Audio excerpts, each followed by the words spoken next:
Well, hello, everybody. Listen, I've got three poems I'm going to read today. I'm going to take that back. I've got three poems I'm going to record today separately.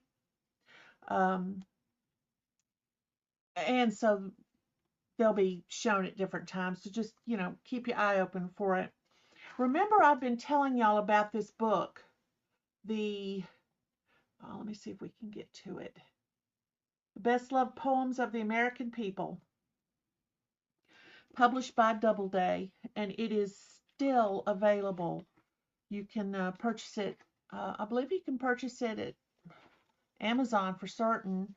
I bet if you went to thrift books, you might be able to find a used copy. But it's a good one to have at home. And you want to read some of these to your children, and you want to um, encourage them to read also these poems, because for the most part, all of them actually rhyme, and it takes a lot of work to make rhymes, especially when you're telling a story. But there's this one I wanted to read because it's really good for children too.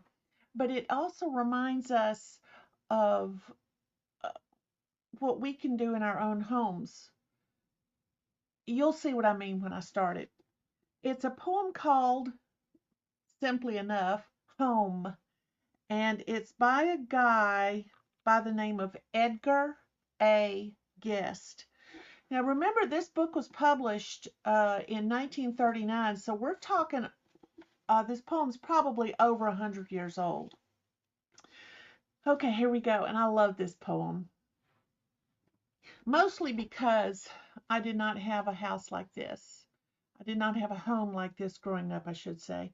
And I thought, well, if I ever get married and I ever have children, this is the kind of home that I want. I want them to have good memories. So here we go. And I think I did that for my two kids.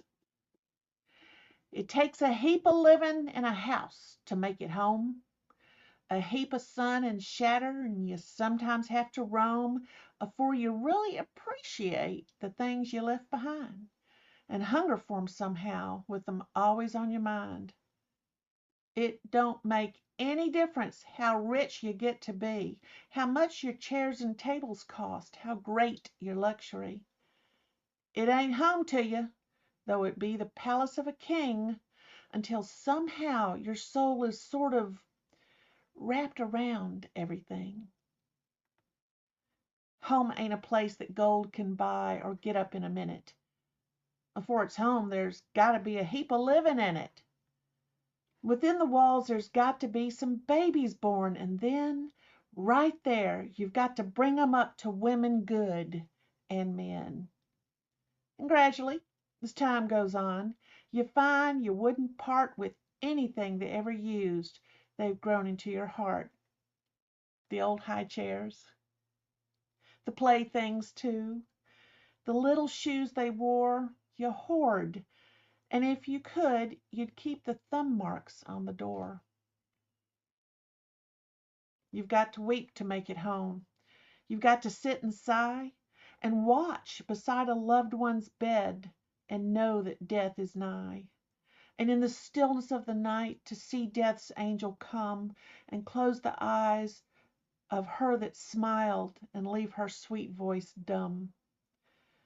For these are scenes that grip the heart, and when your tears are dried, you find the home is dearer than it was, and sanctified. And tugging at you always are the pleasant memories of her that was in and is no more. You can't escape from these. You've got to sing and dance for years. You've got to romp and play and learn to love the things you have by using them each day.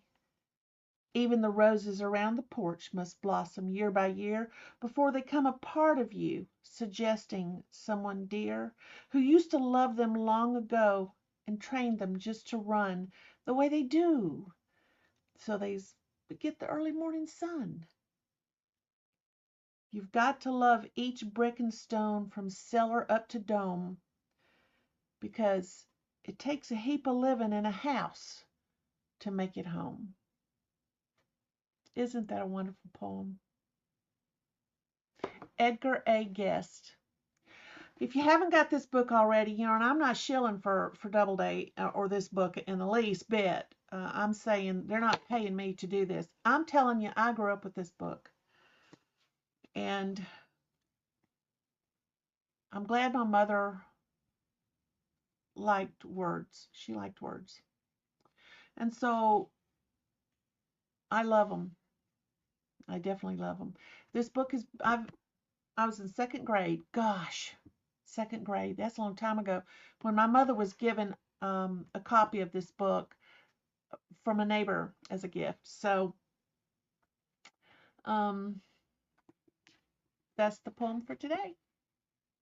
Well, we'll talk to y'all later. Bye.